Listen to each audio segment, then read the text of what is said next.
Chapter 15 The Tiger Rising. By the time they made it back to the motel parking lot, it was dark outside. They were both laughing so hard that they could barely walk. "Rob?" said his father.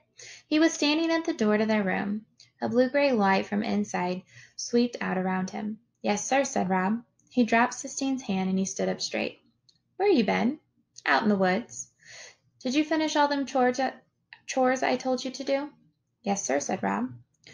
"Who you got with you?" his father said, squinting into the darkness. Sistine drew herself up tall. "This is Sistine," said Rob. "Uh-huh," said his father, still squinting.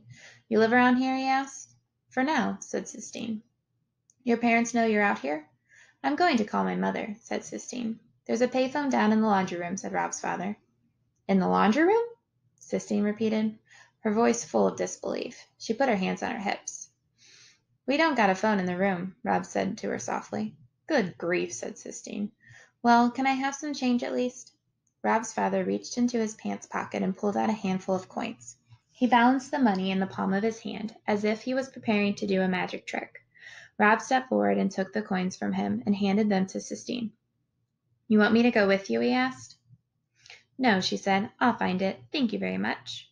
"Rob," his father said, as Sistine marched away swinging his arms. "What's that girl doing in your clothes?"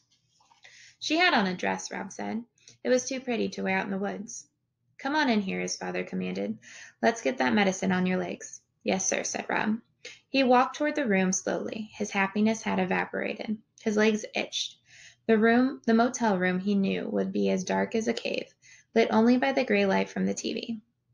When his mother was alive, the world had seemed full of light. The Christmas before she died, she had strung the outside of their house in Jacksonville with hundreds of white lights. Every night the house lit up like a constellation, and they were all inside it together, the three of them, and they were happy. Rob remembered, and as he remembered, he stepped into the motel room.